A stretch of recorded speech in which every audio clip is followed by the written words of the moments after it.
दोस्तों, मैं विक्रम आपका हमारे YouTube चैनल इंडिया मैथ 365 पे हार्दिक स्वागत करता हूं। आज हम डिस्कस करने वाले हैं class +2 chapter 3 algebra of matrix यानी अलजेब्रा ऑफ मैट्रिक्स के बारे में डिस्कस करेंगे। तो सबसे पहले हमें चैप्टर करने से पहले हमें कुछ डेफिनेशन है उसके बारे में पता होना चाहिए। तो सबसे पहले है चैप्टर का नाम है अलजेब्रा ऑफ मैट्रिसेस यानी मैट्रिक्स क्या होती है। मैट्रिक्स जो है उसकी डेफिनेशन क्या है, मैट्रिक्स क्या है, इसको हम कैसे डिनोट करते हैं, कैसे मैट्रिक्स को हम लिखते हैं। तो यहाँ डेफिनेशन लिख रहा हूं कि matrix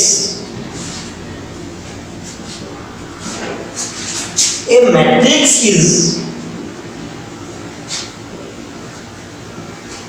represented as the collection of matrix क्या होती है, matrix is represented as the collection of number of rows and number of columns। Matrix क्या होती है, हम मैट्रिक्स को किससे रिप्रेजेंट करते हैं, matrix is represented as the collection of number of row and number of column. अब number of row और नंबर ऑफ कॉलम क्या होते हैं, जब हम नंबर ऑफ रो और नंबर ऑफ कॉलम को कलेक्शन करके इकट्ठा करके लिख देते हैं तो उसको हम क्या कहते हैं, एक मैट्रिक्स कहते हैं। तो इसको हम डिनोट करते हैं, it is denoted by capital letter. इसको हम कैपिटल लेटर से डिनोट करते हैं, capital letter A, B, C, D किसी से भी हम इसको डिनोट कर सकते हैं। उसके बाद बात आती है कि हमारे जो इसमें मैट्रिक्स के अंदर नंबर ऑफ रो और नंबर ऑफ कॉलम है वो क्या होती है। अब हमें पता लग गया भी किसी भी मैट्रिक्स के अंदर नंबर ऑफ रो और नंबर ऑफ कॉलम को जब इकट्ठा करके लिख देते हैं तो हमारे पास एक मैट्रिक्स बन जाती है। अब नंबर ऑफ रो और नंबर ऑफ कॉलम क्या होते हैं। अब हमारे पास कोई वैल्यू दे रखी है, अगर हमारे पास ये मैंने 4 3 2 7 3 2 5 6 9। अब आपको पता है कि हमने एक मैट्रिक्स लिखी, मैट्रिक्स को हमने इसमें नंबर ऑफ रो और नंबर ऑफ कॉलम को हमने कलेक्शन करके लिख लिया। अब नंबर ऑफ रो और नंबर ऑफ कॉलम क्या है, ये जो हमारे पास हॉरिजॉन्टली वैल्यू दे रखी है 4 3 2, ये क्या है, फर्स्ट रो यानी इसको क्या कहते हैं, फर्स्ट रो। ये हमारी क्या है, सेकंड रो और ये हमारी क्या है, थर्ड रो। कॉलम की बात करें, जो हमारी वर्टिकल लाइन है यानी 4 7 5 3 3 6 2 2 9, ये हमारी क्या है, कॉलम है। तो ये यहां पे जो मैं C1 लिख रहा हूं उसका क्या मतलब है, फर्स्ट कॉलम है हमारी। उसके बाद यहां क्या लिख रहा हूं मैं, C2 लिख रहा हूं यानी ये हमारी सेकंड कॉलम है। और उसके बाद यहाँ क्या लिख रहा हूं मैं, थर्ड कॉलम है। इस प्रकार एक मैट्रिक्स के अंदर रो और कॉलम होती है जिसको हम कलेक्शन करके लिखते हैं। उसके बाद बात आती है बात element of matrix. Element of matrix, element क्या होते हैं, किसी भी मैट्रिक्स के अंदर एलिमेंट जो हैं वो क्या होते हैं। एलिमेंट हमारे each of the mn number of mn जो हमारे पास नंबर ऑफ रो और नंबर ऑफ कॉलम होते हैं मैट्रिक्स के अंदर, जो भी नंबर ऑफ रो और नंबर ऑफ कॉलम वैल्यू होगी उसको हम क्या कहेंगे, एरे कहेंगे या एलिमेंट कहेंगे। और इसको डिनोट करते हैं स्मॉल i जे से, ठीक है। आई और जे से इसको डिनोट करते हैं। आई की वैल्यू 1, जे की वैल्यू 1, तो हमारा फर्स्ट एलिमेंट आएगा। फिर इसी प्रकार हमारा सेकंड एलिमेंट आएगा। मतलब नंबर ऑफ रो और नंबर ऑफ कॉलम किससे मिलकर बनती है? एलिमेंट से मिलकर बनती है। तो ये हमारा क्या हो गया? किसी भी मैट्रिक्स का क्या हो गया? एलिमेंट हो गई। यानी इसको किससे डिनोट करते हैं हम? एलिमेंट ऑफ मैट्रिक्स को ए आई जे से। आई और जे की जो वैल्यू है वो 1 2 3 कोई भी वैल्यू पुट कर सकते हैं। अब आगे जो है, किसी भी मैट्रिक्स के हमें नंबर ऑफ रो पता लगी, उसके एलिमेंट पता लगे। अब उस मैट्रिक्स का हमने ऑर्डर कैसे फाइंड आउट करना है? ऑर्डर ऑफ मैट्रिक्स क्या होता है, इसके बारे में डिस्कस करते हैं। ऑर्डर ऑफ मैट्रिक्स जो है वो क्या होता है?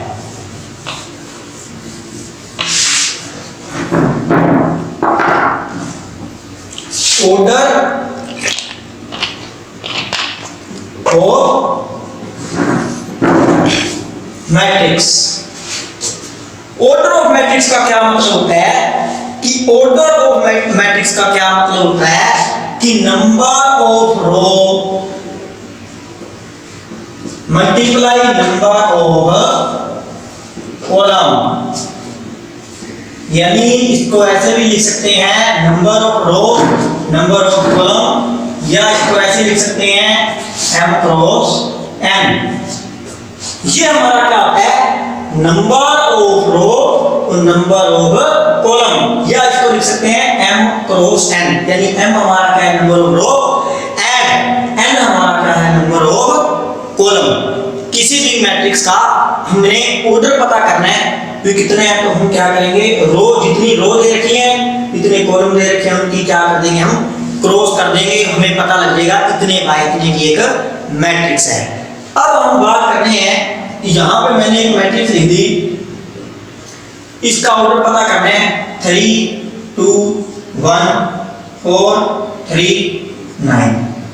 ये मैंने एक मैट्रिक्स बना दी। मैट्रिक्स को कैपिटल ए से डिनोट करते हैं, कैपिटल ए से डिनोट कर दिया। अब यहाँ पे वही बात देखेंगे, पहले नंबर ऑफ रो कितनी है? Horizontally number of row R1, horizontally number of row R2। यानी पहले हमारे पास क्या आता है? Number of row.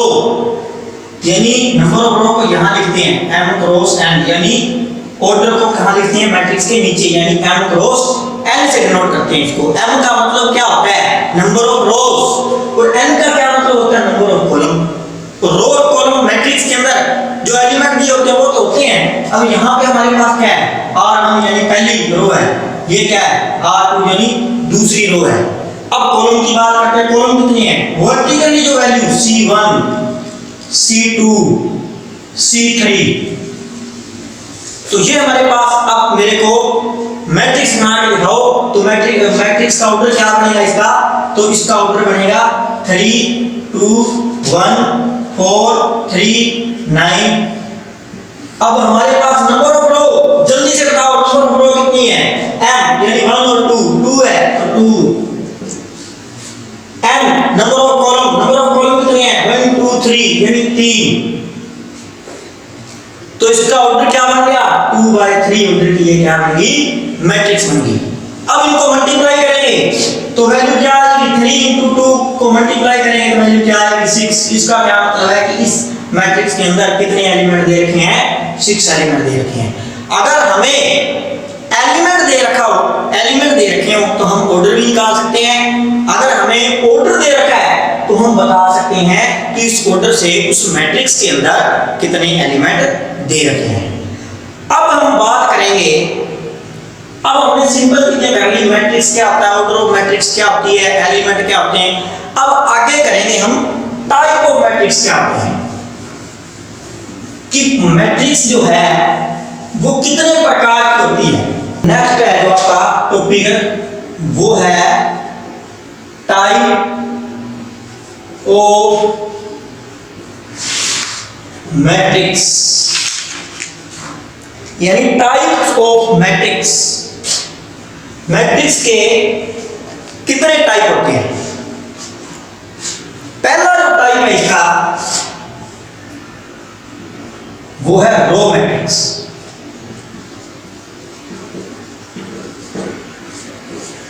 मैट्रिक्स का आपको पता लग गया भी matrix fraction of number of row and column. अब हम बात कर रहे हैं मैट्रिक्स की। A matrix having only one row, जिस मैट्रिक्स के अंदर ओनली वन रो, पहला टाइप है हमारा रो मैट्रिक्स। रो मैट्रिक्स क्या होती है? जिसमें वन रो दे रखी होती है, ओनली वन रो, उसको क्या कहते हैं? Row matrix. एग्जांपल 1 5, सिर्फ वन रो दे रखी है, इसका मतलब ये क्या होगी? रो मैट्रिक्स होगी। रो वन होनी चाहिए, 1 5 9, ये भी क्या होगी? हमारी रो मैट्रिक्स होगी। ठीक है, ये हमारी क्या होगी? Row matrix. बीच में आपने कोमे नहीं लगाने। ठीक है, मैट्रिक्स की बात कर रहे हैं, कलेक्शन करके लिखना है। सेकंड है हमारा column matrix. Column matrix. Column matrix जिस प्रकार हमने रो मैट्रिक्स के अंदर लिखा ओनली वन रो, तो इसके अंदर क्या होती है? Only one column. इसमें सिर्फ वन कॉलम होगी, उसको क्या कहेंगे? कॉलम मैट्रिक्स कहेंगे। जैसे 1 2, वन कॉलम दे रखा है, 3 2 5, वन कॉलम दे रखा है। ठीक है, तो उसको क्या कहेंगे? जिसके अंदर सिर्फ ओनली वन कॉलम हो, उसको क्या कहेंगे? कॉलम मैट्रिक्स कहेंगे। उसके बाद है rectangular matrix. Rectangular matrix. Rectangular matrix का क्या मतलब होता है कि जो नंबर ऑफ रो है वो does not equal to number of column के, यानी जो m है वो इक्वल नहीं होनी चाहिए n के, यानी नंबर ऑफ रो जो है वो इक्वल किसके नहीं होना चाहिए? नंबर ऑफ कॉलम के। Number of row number of column के इक्वल नहीं होना चाहिए। कोई भी आप एग्जांपल यहां पे लिख सकते हो। यहां पे एग्जांपल लिख रहा हूं मैं 1 2 3 4 5 6, हमने एक मैट्रिक्स लिख दी यहां पे। अब यहां पे देखो 1 2, दो तो हमारे पास रो है यहां पे, और कॉलम देखो कितनी है? C1 C2 C3, यानी 3 हमारे पास क्या है? कॉलम दे रखी है। इसका मतलब ये हमारी रेक्टेंगुलर मैट्रिक्स दे रखी है, क्योंकि हमारे पास नंबर ऑफ रो जो है वो नंबर ऑफ कॉलम के इक्वल नहीं है। 2 हमारे पास क्या दे रखी है? रो दे रखी है, और 3 हमारे पास क्या दे रखी है? कॉलम दे रखी है। इसका मतलब ये दोनों के दोनों इक्वल नहीं है। तो इसका क्या मतलब हुआ कि ये हमारी कौन सी मैट्रिक्स होगी? रेक्टेंगुलर मैट्रिक्स होगी। उसके बाद बात आती है स्क्वायर मैट्रिक्स की, क्योंकि इनके बेस पर सम पूछे जाते हैं। कि कई बार पूछा जाता है कि स्केलर बताओ, रो मैट्रिक्स बताओ, स्क्वायर मैट्रिक्स। स्क्वायर मैट्रिक्स क्या होती है? स्क्वायर मैट्रिक्स के अंदर नंबर ऑफ रो वो किसके इक्वल होना चाहिए? नंबर ऑफ कॉलम के इक्वल होने चाहिए। यानी यहां मैं लिख रहा हूं number of row is equal to number of column, यानी नंबर ऑफ रो जो है वो किसके इक्वल होना चाहिए? नंबर ऑफ कॉलम के इक्वल होना चाहिए। एग्जांपल लिखते हैं, जैसे मैंने ये मैट्रिक्स ले ली 2 4 3 5। अब इस मैट्रिक्स को देखेंगे तो यहां पे देखो 1, यहां पे R1, यहां पे R2, कॉलम C1, यहां पे। नेक्स्ट है स्क्वायर मैट्रिक्स। स्क्वायर मैट्रिक्स में क्या होता है कि नंबर ऑफ रो को इक्वल टू किसके होने चाहिए? नंबर ऑफ कॉलम के इक्वल होने चाहिए। Number of row equal to number of column. Example a matrix ले लिया हमने 2 4 5 और 3 रो R1 R2 कितनी रो है हमारे पास टोटल दोनों रो है। कॉलम कितनी है C1 C2 यानी हमारे पास कितनी कॉलम ले रखी है 2 कॉलम ले रखी है। तो ऑर्डर हमारा क्या हो गया 2/2 यानी ये हमारा क्या है number of row number of column यानी दोनों के दोनों क्या है इक्वल है। तो ये कौन सी मैट्रिक्स होगी स्क्वायर मैट्रिक्स होगी। इसको थोड़ा आपको ध्यान से करना पड़ेगा क्योंकि आगे जो आएगी वो इन्हीं के बेस पे ही है, पता नहीं लगेगा कंफ्यूज हो जाओगे। इसलिए थोड़ा ध्यान से समझना। आप साथ ही साथ कॉपी लेके अपने नोट्स भी बना सकते। डायगोनल मैट्रिक्स भी एक स्क्वायर मैट्रिक्स होती है। पहले तो ये बात it is A square matrix. पहली बात तो यही है कि ये एक स्क्वायर मैट्रिक्स होती है।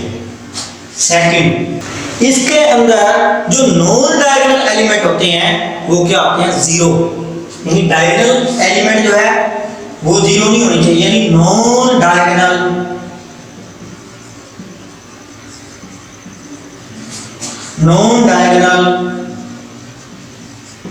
Element are zero. Non diagonal element हमारे हैं वो क्या होते हैं जीरो होने चाहिए। अब एग्जांपल लिख रहे हैं डायगोनल मैट्रिक्स की बात हो रही है तो डायगोनल क्या आते हैं हमारे, जैसे मैं यहाँ रफ स्केच बना के समझा रहा हूँ आपको। जैसे हमने स्क्वायर किया, स्क्वायर में कितने डायगोनल होते हैं 2 डायगोनल होते हैं, एक डायगोनल ये और एक डायगोनल ये। लेकिन अगर हम मैट्रिक्स की बात करें तो मैट्रिक्स में सिर्फ ये डायगोनल होते हैं। ये रूल है कि हमारा जो मैट्रिक्स है उसमें सिर्फ ये डायगोनल होते हैं। तो यहां मैं एग्जांपल लिख रहा हूं, यहां पे non diagonal element are zero. Diagonal zero नहीं होने चाहिए, डायगोनल को छोड़ दो बाकी सारे एलिमेंट जीरो हो सकते हैं लेकिन डायगोनल जीरो नहीं होने चाहिए। और जो मैट्रिक्स है कि वो कौन सी होनी चाहिए स्क्वायर मैट्रिक्स होनी चाहिए। 2 non diagonal element are zero यानी डायगोनल ये हमारे डायगोनल है। Non diagonal element are zero, बाद वाले एलिमेंट जीरो हो भी सकते हैं और नहीं भी हो सकते लेकिन डायगोनल जो है वो जीरो नहीं होनी चाहिए। ये हमारी क्या बन गई एक मैट्रिक्स बन गई डायगोनल मैट्रिक्स। अब देखो ये एक स्क्वायर मैट्रिक्स है, number of row is equal to number of column दे रखी है।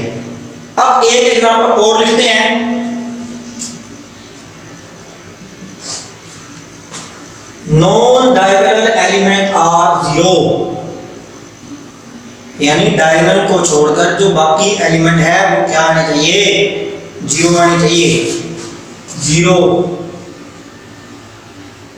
3 0 0 0 5 0 0 0 और 2। हमने एक और मैट्रिक्स लिख दी। अब इसका ऑर्डर देखो, पहले देखो कि ये दोनों स्क्वायर होनी चाहिए। यहाँ पे नंबर ऑफ रो और नंबर ऑफ कॉलम तीनों के दोनों क्या है 3/3 का ऑर्डर है यानी 3/3 का स्क्वायर मैट्रिक्स है। यहाँ भी स्क्वायर मैट्रिक्स है। पहले तो ये बात पता नहीं कि वो स्क्वायर होनी चाहिए। Second non diagonal element are zero. जो नॉन डायगोनल एलिमेंट है नॉन डायगोनल ये वाला एलिमेंट ये क्या है जीरो है। यहाँ पे देखो ये एलिमेंट ये सारे क्या है जीरो। ये हमारा क्या है डायगोनल है, ये जीरो नहीं होना चाहिए। डायगोनल नाम से पता लग रहा है डायगोनल मैट्रिक्स। समझ आ गया होगा आपको कि डायगोनल मैट्रिक्स के अंदर डायगोनल को छोड़कर बाकी सारे एलिमेंट क्या होते हैं जीरो होते हैं। उसके बाद बात आती है स्केलर मैट्रिक्स की। स्केलर मैट्रिक्स की बात कर रहे हैं, यह भी क्या होती है इट इज स्केलर मैट्रिक्स।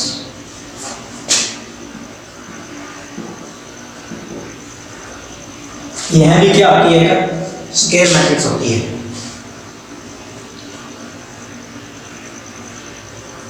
इसमें भी वही बात लिखेंगे non diagonal element are zero. अब ये बात तो हमने पीछे भी लिखी थी, फिर इन दोनों में क्या डिफरेंस है स्केलर मैट्रिक्स और उसमें क्या डिफरेंस है डायगोनल मैट्रिक्स में। ये बात हमने इसमें भी लिख दी it is a scalar matrix a non diagonal element are zero. Non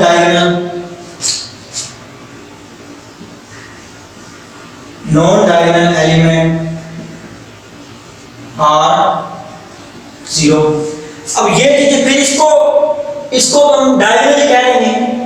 अब इसमें क्या एक चीज एक्स्ट्रा दे रखी है, जो स्केलर मैट्रिक्स है, इसमें जो डायगोनल एलिमेंट है, इसमें एक नई चीज है, ऑल डायगोनल एलिमेंट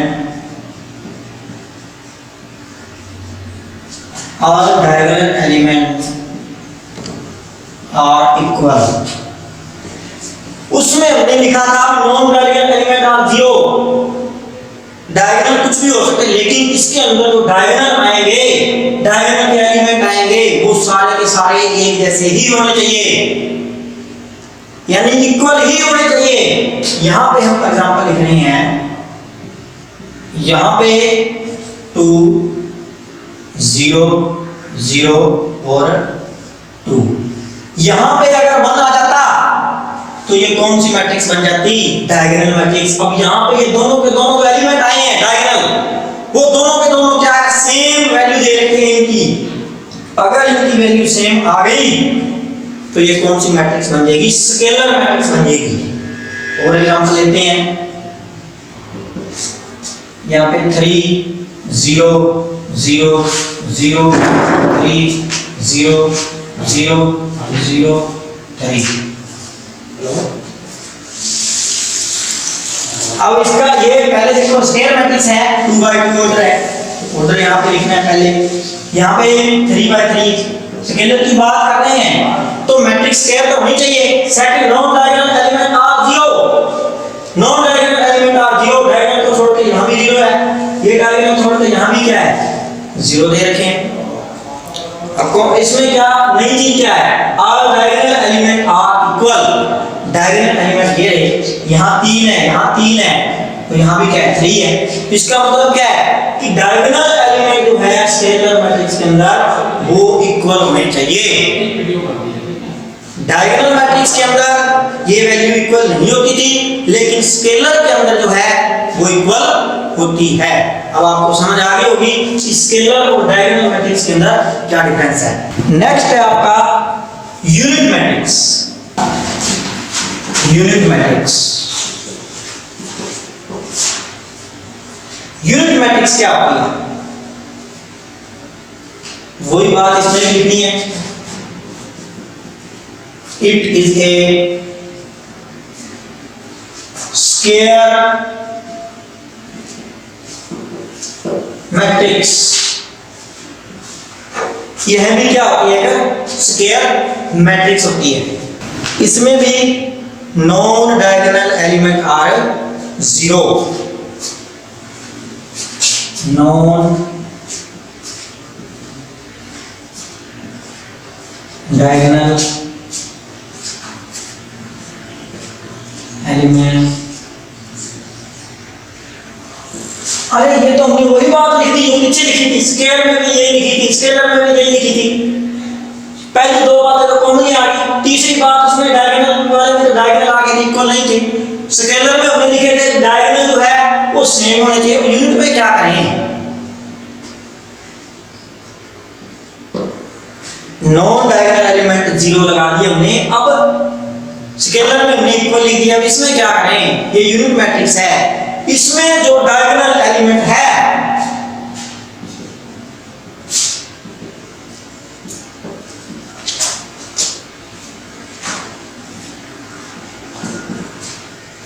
वो क्या होना चाहिए, 1 या यूनिटी। वो क्या होना चाहिए हमारे पास, 1 या यूनिटी से कह देते हैं। एग्जांपल, पहले स्केलर मैट्रिक्स होनी चाहिए, यहाँ पे 1, यहाँ पे 0, यहाँ पे 0, यहाँ पे 1, ये क्या होती है यूनिट मैट्रिक्स। यानी यहाँ पे डायगोनल है ना वो 1 1 ही होना चाहिए। अगर हमने यहाँ 2 2 लगा दिया तो कौन सी मैट्रिक्स बन जाएगी, जल्दी से बोलो, स्केलर मैट्रिक्स बन जाएगी। यूनिट मैट्रिक्स के अंदर 1 1 होना चाहिए, तो वो क्या बनेगा, 1 1 से यूनिट मैट्रिक्स बन जाएगी। ऑर्डर कितना है इसका 2/2, यानी स्क्वायर मैट्रिक्स होनी चाहिए। वही बात आ रही है दोबारा। एक एग्जांपल और ले लेते हैं 1 0 0 0 1 0 0 0 1। पहले ऑर्डर चेक करो, स्क्वायर मैट्रिक्स होनी चाहिए। ऑर्डर क्या है 3/3, number of row equal to number of column. अब यहां पे देखो डायगोनल एलिमेंट है जो वो हमें क्या दिए हुए हैं, डायगोनल एलिमेंट यहाँ पे 1, यहाँ पे 1, यहाँ पे 1। इसका क्या मतलब है कि यहाँ पे 3/3 ऑर्डर स्क्वायर मैट्रिक्स है, इसमें भी डायगोनल 1, इसमें भी डायगोनल 1, तो ये कौन सी मैट्रिक्स होगी, यूनिट मैट्रिक्स। और इसको किससे डिनोट करते हैं,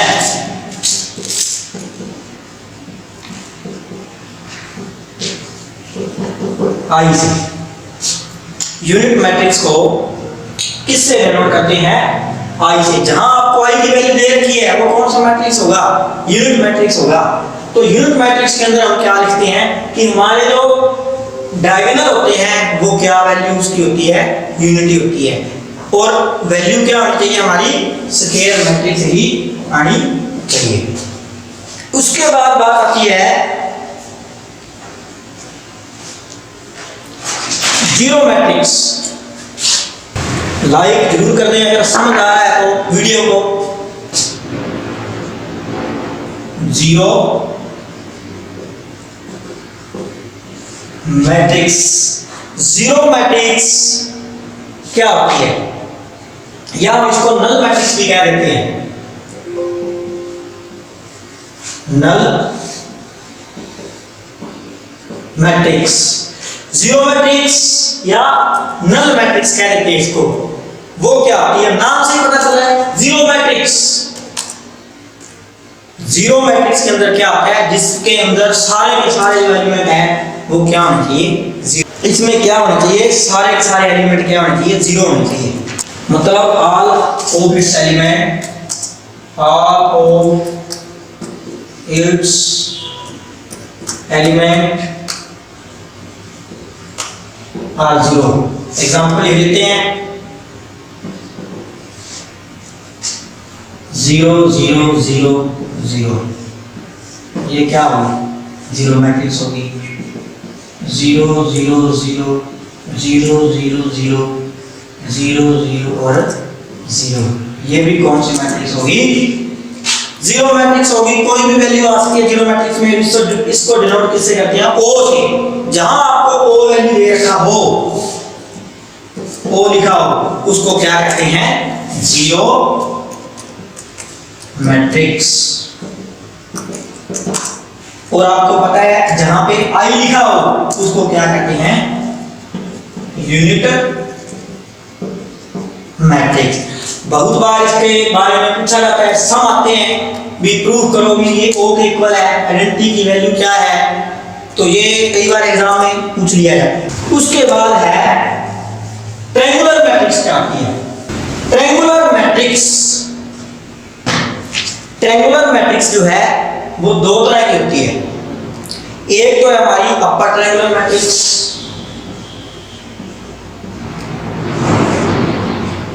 अपर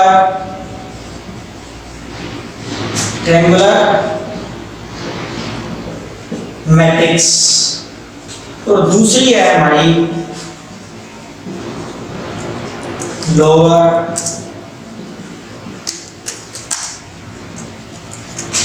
ट्रायंगुलर। ये हमारी पहली है upper triangular matrix. Upper triangular matrix क्या होती है कि all element below the diagonal are zero, यानी जितने भी एलिमेंट है डायगोनल से नीचे वाले वो क्या होने चाहिए, जीरो होने चाहिए। उसको क्या कहते हैं, अपर ट्रायंगुलर मैट्रिक्स। यानी हमारे पास मैंने एक 2/2 ऑर्डर की मैट्रिक्स ले ली, यहाँ पे डायगोनल क्या है 2 और 3, उसके नीचे element below the diagonal are zero, diagonal से नीचे एलिमेंट क्या होना चाहिए, जीरो होना चाहिए। नेक्स्ट यहाँ पे डायगोनल कौन से 1 -1 और 5, इस डायगोनल से नीचे नीचे क्या है 0 0 0। समझ आ गया सभी को कि अपर ट्रायंगुलर मैट्रिक्स क्या होती है कि all element below the diagonal are zero, diagonal से नीचे वाले जो एलिमेंट है वो क्या होना चाहिए, जीरो होने चाहिए। अब नेक्स्ट बात आती है लोअर ट्रायंगुलर मैट्रिक्स की। अब लोअर ट्रायंगुलर मैट्रिक्स क्या होती है? जिस प्रकार हमने all element below the diagonal 0 लिखा है, इसमें वैल्यू क्या है लोअर में? यहां मैं लोअर लिख देता हूं बी पार्ट डालकर। अब यहां बिलो लिखा है तो यहां क्या वैल्यू मिलेगी? अब सारी डेफिनेशन सेम होगी, उसमें बिलो लिखा था, इसमें क्या आ जाएगा? अब आ जाएगा। यानी इसमें ऊपर वाले एलिमेंट जो है डायगोनल के वो क्या होना चाहिए? 0 होना चाहिए। यानी ये डायगोनल है तो इस डायगोनल के जो ऊपर वाला एलिमेंट है वो क्या होना चाहिए? 0। ठीक है, ये डायगोनल है तो इससे ऊपर वाले एलिमेंट कौन से हैं? ये क्या होना चाहिए? 0। यहां भी क्या होना चाहिए? 0। यहां भी क्या आना चाहिए? 0। ये 9 हो गया, ये 8 हो गया, ये 7 हो गया। यानी नीचे वाले एलिमेंट जो है वो 0 नहीं होने चाहिए। लोअर की बात करें, लोअर में all element above the diagonal are 0। ऊपर वाले डायगोनल के जो एलिमेंट हैं वो हमारे पास क्या होने चाहिए? 0 होने चाहिए। समझ आ गया होगा आप सभी को। अगर नहीं समझ आया तो आप कमेंट करके पूछ सकते हैं जो आपकी प्रॉब्लम है। नेक्स्ट है हमारा comparable matrix.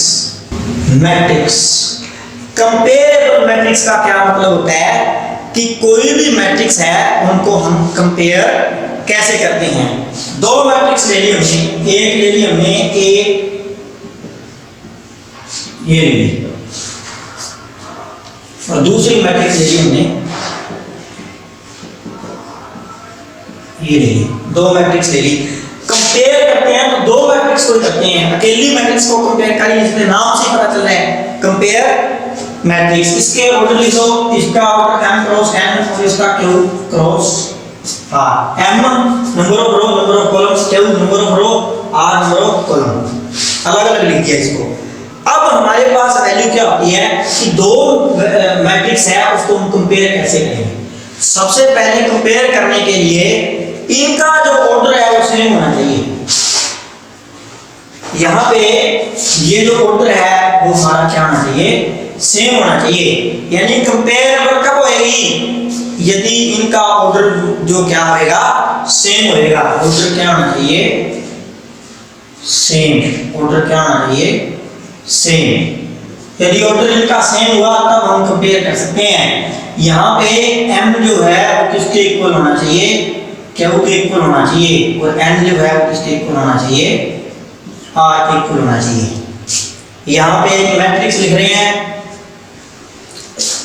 Example a matrix हमने लिख ली 2 4 3 6। बी मैट्रिक्स हमने लिख ली 7 9 -8 और 10। दो मैट्रिक्स लिख लिए हमने। पहले इनका ऑर्डर चेक करो। Order number of row, number of 2 column भी कितनी है? 2, तो 2 बाय 2 ऑर्डर का मैट्रिक्स है। ये भी कितने का है? 2 बाय 2 ऑर्डर का मैट्रिक्स है। इसका मतलब क्या है? ऑर्डर जो है इनका सेम है। अब ऑर्डर सेम दे रखा है तो ये क्या होगी? अब ये दोनों की दोनों जो मैट्रिक्स है वो क्या है? कंपेरेबल मैट्रिक्स है। अब हम इस मैट्रिक्स को कंपेयर कर सकते हैं।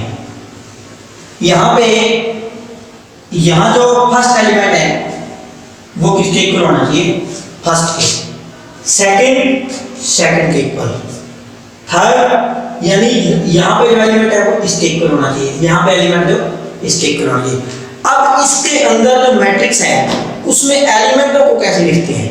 जो हम मैट्रिक्स के अंदर डिनोट करते हैं, ये जो हमने वैल्यू बनाई है a = aij, इस वैल्यू को हम कैसे लिखते हैं? ये वैल्यू हमारी क्या होती है? तो कोई भी मैट्रिक्स के अंदर जो एलिमेंट होते हैं वो कैसे होते हैं?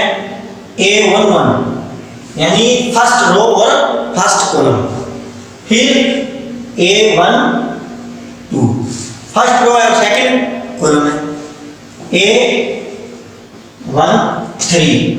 a21 a22 a23 a24 31, A 32, A 33।